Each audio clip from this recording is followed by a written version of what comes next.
First ముహూర్తంలో నా పెళ్లి జరుగుతుంది.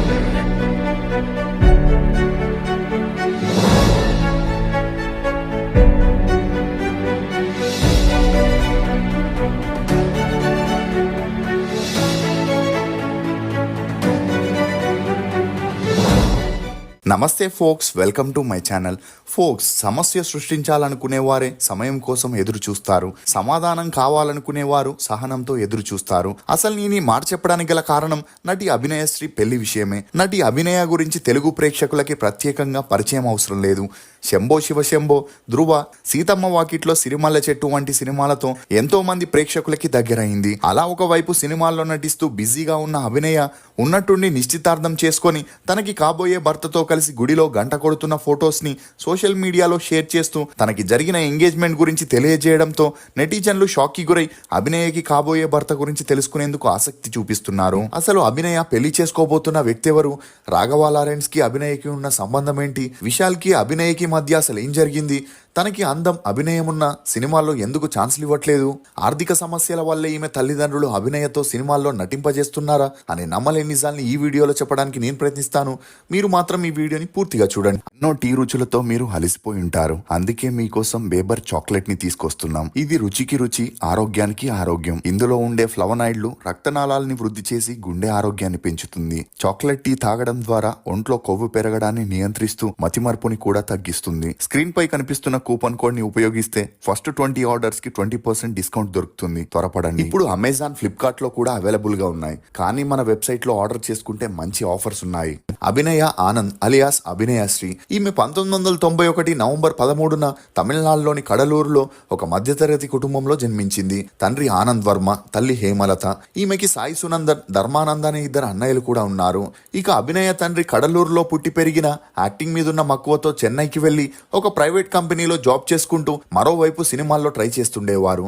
అలా కొన్ని మూవీస్ లో చిన్న చితక పాత్రలు చేసినా వాటి వల్ల ఎటువంటి గుర్తింపు వచ్చేది కాదు. అయినా కూడా వచ్చిన అవకాశాన్ని వదులుకోకూడదని నటిస్తూ ఉండేవారు. ఇక ఈ టైంలోనే హేమలత అనే ఆమెను పెళ్లి చేసుకోగా వీరి అన్యోన్య సంసారానికి గుర్తుగా ఇద్దరు అబ్బాయిలతో పాటు ఒక అమ్మాయి కూడా జన్మించింది. అలా అభినయ మూడో సంతానంగా జన్మించడంతో భార్యాభర్తల ఆనందానికి అవధులు లేకుండా పోయాయి. ఇక తనకి యాక్టింగ్ మీదున్న మక్కువతో ఆనంద్ తన కూతురికి అభినయ అని నామకరణం చేశారు. ఇదిలా ఉంటే అమ్మాయి పుట్టిన 30 రోజుల వరకు అన్ని బాగానే సాగినా 30 రోజుల తర్వాత అభినయ ముందు ఎంత పెద్ద శబ్దం చేసినా చలించేది కాదు. అంతేకాకుండా మాట్లాడిపించినా మాట్లాడకపోవడంతో భయపడిపోయిన తల్లిదండ్రులు ఇమ్మీడియట్ గా అభినయని హాస్పిటల్ కి తీసుకెళ్లగా ఆమెను చెక్ చేసిన డాక్టర్లు పాపకి వినికిడి సమస్యతో పాటు ఇక పైన మాట్లాడడం కూడా కష్టమే అని చెప్పడంతో భార్యాభర్తలిద్దరికీ ఆకాశం తలపై వచ్చి పడినట్లయింది. కానీ డాక్టర్ వీరిద్దరికి ధైర్యం చెబుతూ 1 year తర్వాత ఆపరేషన్ చేస్తే తనకి ఈ సమస్య పోయే ఛాన్సెస్ ఉన్నాయని భరోసా ఇవ్వడంతో వారు ఆ కాస్త ధైర్యంతోనే పాపని ఇంటికి తీసుకెళ్లారు. ఇదిలా ఉంటే 1 year వరకు అభినయ అటు ఇటు కదలకపోవడం, ఎప్పుడూ పడుకొనే ఉండడం గమనించిన తల్లిదండ్రులు హ్యాండిక్యాప్డ్ అయిందేమో అని భయపడి మళ్ళీ డాక్టర్ దగ్గరికి తీసుకెళ్లగా వారు చెక్ చేసి తనకి అలాంటి ప్రాబ్లం ఏమీ లేదని, పాప ఆరోగ్యంగానే ఉందని చెప్పడంతో కాస్త కుదుట పడ్డారు. ఇక అలా అభినయ ట్రీట్మెంట్ కోసమే కడలూరుని వదిలేసి చెన్నైకి వెళ్లి సెటిల్ అయ్యారు. ఈ క్రమంలోనే అభినయకి అప్పు చేసి మరీ ఆపరేషన్ చేపించగా ఎటువంటి ప్రయోజనం లేకపోవడంతో ఆర్థికంగా కూడా చాలా సమస్యల్ని ఎదుర్కోవాల్సి వచ్చింది. ఇదిలా ఉంటే ఆనంద్ గారు తనకి ఏవైనా సినిమా షూటింగ్స్ ఉంటే కూతుర్ని కూడా తనతోనే తీసుకెళ్తూ ఉండేవారు. అలా చిన్నప్పటి నుండి అభినయ షూటింగ్ వాతావరణంలో పెరగడంతో తనకి కూడా యాక్టింగ్ పై ఇంట్రెస్ట్ పెరుగుతూ వచ్చింది. అలా అభినయ తరచూ ఇంట్లో డాన్స్, యాక్టింగ్ చేయడం చూసిన తండ్రి తన కూతుర్ని యాక్టింగ్ లోకి తీసుకురావాలని, చైల్డ్ ఆర్టిస్ట్ గా ఛాన్స్లు ఇప్పించాలని తనకి తెలిసిన డైరెక్టర్స్, ప్రొడ్యూసర్స్ ని ఛాన్స్లు అడుగుతూ ఉండేవారు. ఇక అలా వారు అభినయ ఫొటోస్ ని చూసి ఓకే చెప్పినా డైరెక్ట్ గా కలిసినప్పుడు ఆమె మూగా చెవుడని తెలిసి ఎవరూ ఛాన్స్ ఇచ్చేవారు కాదు. ఇచ్చినా కూడా తన తండ్రిలాగే చిన్న చేతిక పాత్రలు ఇచ్చేవారు. ఇదిలా ఉంటే ఆనంద్ గారు అభినయని ఒకసారి షూటింగ్ కి తీసుకెళ్లగా అక్కడికి వచ్చిన ఒక ఫీమేల్ ఆర్టిస్ట్ అభినయని చూసి ఇలాంటి సమస్యలకి హైదరాబాద్ లో ఒక డాక్టర్ ట్రీట్మెంట్ ఇస్తున్నారని, అందులో అతను చాలా ఎక్స్పర్ట్ అని చెప్పడంతో ఆనంద్ గారి ఆనందానికి అవధులు లేకుండా పోయాయి. ఇక ఎలాగైనా తన కూతుర్ని నార్మల్ చేయాలని హైదరాబాద్ కి తీసుకొచ్చి డాక్టర్ ని కన్సల్ట్ అవ్వగా తనకి కోర్చులర్ ఇంప్లాంట్ ఆపరేషన్ ని చేయాలని, కానీ ఆ ఆపరేషన్ వల్ల ఒక్కోసారి ప్రాణాలు పోయే ప్రమాదం ఉందని చెప్పడంతో తల్లిదండ్రులు వెనకడుగు వేసిన 13 ఏళ్ల అభినయ మాత్రం ఈ ఆపరేషన్ ని చేయించుకోవాలని డిసైడ్ అయింది. అలా ఆ ఆపరేషన్ కి 11 లక్షలు ఖర్చు అవుతుందని డాక్టర్ చెప్పడంతో ట్రీట్మెంట్ కోసమే ఫ్యామిలీ అంతా చెన్నై నుండి హైదరాబాద్ కి షిఫ్ట్ అయ్యారు.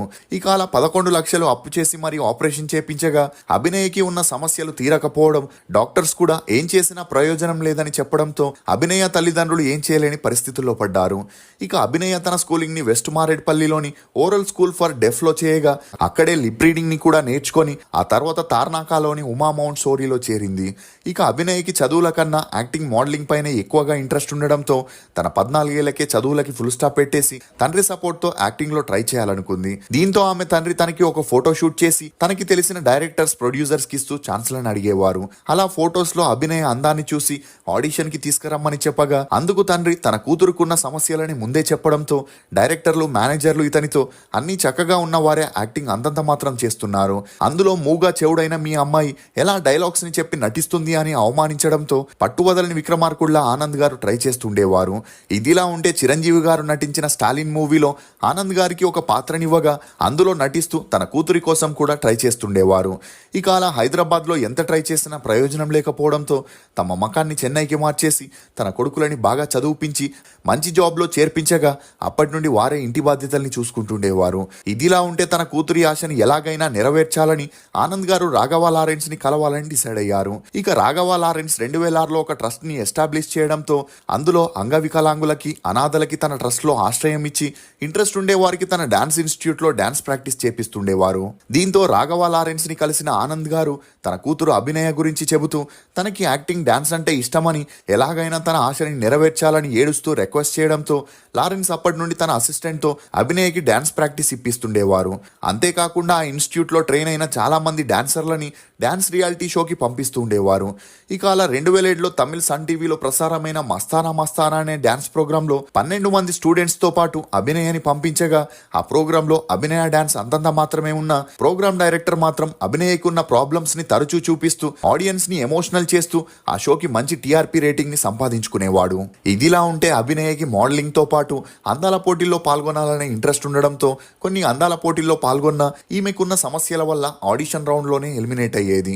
ఇక ఈ క్రమంలోనే అభినయకి లారెన్స్ డాన్స్ ఇన్స్టిట్యూట్ లో ట్రైనింగ్ తీసుకుంటున్న కార్తిక్ తో అభినయకి మంచి పరిచయం పెరిగి ఆ పరిచయం కాస్త నిదానంగా స్నేహంగా మారింది. అలా అప్పటి నుండి ఏవైనా ప్రోగ్రామ్స్, ఈవెంట్స్ ఉన్నా వీరిద్దరూ పార్ట్నర్స్ గా ఉంటూ డాన్స్ చేస్తూనే ఒక స్టేజ్ లో ప్రేమలో పడ్డారు. అలా వీరిద్దరూ తమ రిలేషన్ ని సీక్రెట్ గానే మెయింటైన్ చేస్తుండేవారు. ఇక మరోవైపు ఈమెకి కొన్ని యాడ్స్ లో యాక్ట్ చేసే ఛాన్స్ వచ్చినా బ్యాక్గ్రౌండ్ ఆర్టిస్ట్ గానే ఛాన్స్ ఇవ్వడంతో అభినయ మానసికంగా కృంగిపోయి తనకి ఇక పైన యాక్టింగ్ చేసే ఛాన్స్ రాదేమో అని బాధపడుతూ ఉండేది. ఇక ఇది చూసిన ఈమె తండ్రి అందరినీ రిక్వెస్ట్ చేసిన వారు ఇతనితో ఒక మూగమ్మాయిని పెట్టుకుని సినిమాల్లో డబ్బు సంపాదించాలనుకుంటున్నావు, ఒకవేళ అన్ని బాగుండుంటే ఇంకా ఆమెతో ఏమేమి పనులు చేపించేవాడివో అని అవమానించిన వారి మాటల్ని పట్టించుకోకుండా ట్రై చేస్తూనే ఉండేవారు. అలా ఒక షూటింగ్ లో ఆనంద్ గారు ఎం శశికుమార్ ని కలవడం, అతనికి తన కూతురు పరిస్థితిని వివరిస్తూ ఛాన్స్ అడగడంతో అందుకు శశికుమార్ తన సర్కిల్లో ఎవరైనా మూవీ చేస్తే తప్పకుండా రికమెండ్ చేస్తానని చెప్పడం జరిగింది. ఇక అదే సమయంలో సముద్రగని డైరెక్షన్ లో నాలోడిగల్ అనే మూవీని ప్లాన్ చేయగా అందులో ఒక పాత్ర కోసం నార్త్ అమ్మాయిని ఫిక్స్ చేయడం జరిగింది. కానీ ఆ మూవీ షూటింగ్ జరిగేటప్పుడు డైరెక్టర్ కి ఆ అమ్మాయికి కొన్ని విషయాల్లో గొడవలు జరగడంతో ఆ అమ్మాయి షూటింగ్ మధ్యలోనే వెళ్ళిపోయింది. ఇక అలా ఆ పాత్రకి శశికుమార్ అభినయని రికమెండ్ చేయగా మరుసటి రోజే ఆడిషన్ కి పిలిపించి డైలాగ్స్ నివ్వగా అభినయకి తన తల్లిదండ్రులు సైన్ లాంగ్వేజ్ లో ఎక్స్ప్లెయిన్ చేయడంతో ఆమె అర్థం చేసుకుని బాగా నటించడం, అందుకు ఆమెను ఆ పాత్రకి సెలెక్ట్ చేయడం కూడా జరిగింది.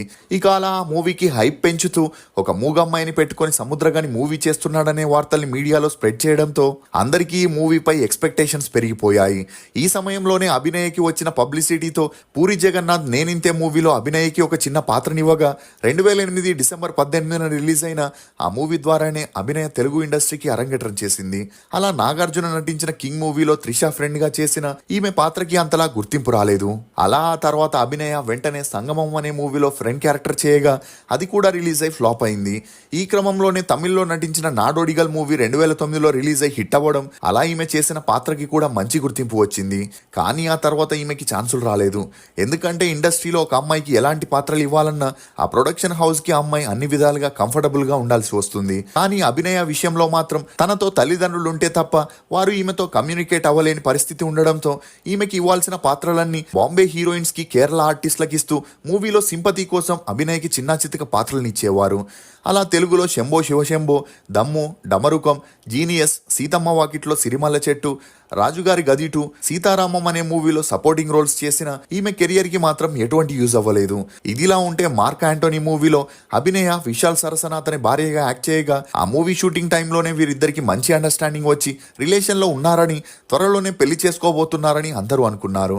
అలా ఈ వార్తలు ఎంత వైరల్ అయినా వీరిద్దరూ స్పందించకపోవడంతో అందరూ అది నిజమేనని నమ్మసాగారు.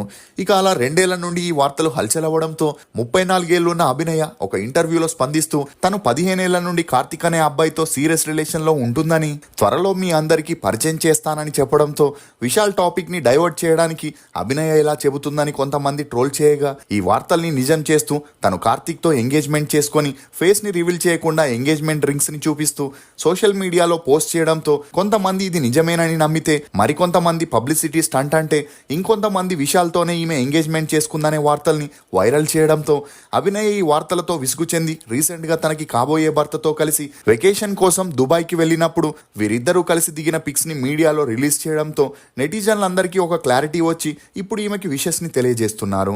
అంతేకాకుండా అభినయ 2 నెలల్లో కార్తిక్ ని పెళ్లి చేసుకొని సినిమాల్లో కూడా కంటిన్యూ అవుతున్నట్లు తెలుస్తుంది. ఇదిలా ఉంటే కార్తిక్ ఒకవైపు సినిమా ఇండస్ట్రీలో వర్క్ చేస్తూనే మరోవైపు ప్రైవేట్ కంపెనీలో జాబ్ చేస్తున్నట్లు సమాచారం. ఇప్పటి వరకు అభినయ 40 సినిమాల్లో ఒక వెబ్ సిరీస్ లో యాక్ట్ చేయగా ఈమె నటనకు గాను 2 ఫిలింఫేర్ అవార్డ్స్ తో పాటు ఒక విజయ్ అవార్డ్ ని కూడా అందుకుంది. మీకు అభినయ నటించిన సినిమాల్లో ఫేవరెట్ ఏదనేది కమెంట్ సెక్షన్ లో తప్పకుండా తెలియజేయండి. ఫోక్స్, అదృష్టం వాన నీరు లాంటిది, శ్రమ బావి నీరు లాంటిది. రోజు స్నానం చేయాలంటే ఎప్పుడో కురిసే వానని కాదు, బావిని నమ్ముకోవాలి. ఇది ఫోక్స్ నటి అభినయ గురించి కొన్ని నమ్మలేని నిజాలు. ఈ వీడియో మీద మీ అభిప్రాయాన్ని కమెంట్ సెక్షన్ లో తప్పకుండా తెలియజేయండి. మేము చేసిన ఈ వీడియో మీకు నచ్చినట్లయితే ఒక లైక్ ద్వారా మీ సపోర్ట్ ని మాకు తెలియజేయండి. For more interesting videos please subscribe to CR voice. Thank you.